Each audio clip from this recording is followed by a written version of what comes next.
আসলে এই পৃথিবীতে কেউ কাউকে ঠকায় না। আমরা নিজেরাই ঠকে যাই। আমরা নিজেরাই বিক্রি হয়ে যাই।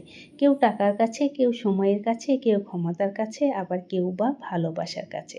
তো সমস্ত পেঁয়াজ, কাঁচামরিচ, শুকনো মরিচ এবং রসুনের কোয়াগুলো খুব ভালো করে ভেজে নিয়ে এভাবে কাঁঠালের বিচিও খুব ভালো করে সেদ্ধ করে হালকা তেলে ভেজে নিয়ে পাটায় পিষে নিয়ে ভর্তা করলে খেতে কিন্তু অসম্ভব মজা লাগে। তো সমস্ত ভাজা পেঁয়াজ, কাঁচামরিচ, শুকনো মরিচ, রসুনের কোয়া খুব ভালো করে হাত দিয়ে কিন্তু চটকিয়ে নিতে হবে এবং তার সঙ্গে এই যে শিলপাটায় বাটা যে কাঁঠালের বিচি সেটা যেই সঙ্গে দিয়ে খুব ভালো করে একসাথে হাত দিয়ে চটকে মেখে নিতে হবে। কী যে মজা লাগে এভাবে কাঁঠালের বিচি ভর্তা সমস্ত মাছ মাংসকে কিন্তু হার মানাবে। আর বিভিন্নভাবেই তো খেয়েছেন কিন্তু এভাবে একবার ট্রাই করে দেখবেন অসম্ভব মজা এবং লোভনীয়।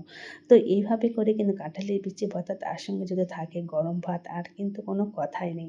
মানে যে খাবে সে কিন্তু কখনোই মানে কোনো দিনও ভুলতে পারবে না এই রেসিপিটির কথা। অসম্ভব মজা এবং খুব সহজে ঝটফট কিন্তু ঘরে থাকা উপকরণ দিয়ে আপনারা বানিয়ে নিতে পারেন। আর ভাজা পেঁয়াজ রসুনের কারণে ভর্তাটা কিন্তু লং টাইম ভালো থাকবে। একটুকুও নষ্ট হবে না, একদম সারাদিন ফ্রেশ থাকবে। তো কেমন লাগলো আমার কাঁঠালের বিচির ভর্তা রেসিপিটি? অবশ্যই কিন্তু আপনারা কমেন্ট করে জানাবেন। আর আমার ছোট্ট পরিবারটির পাশে থেকে যাবেন। আল্লাহ হাফেজ।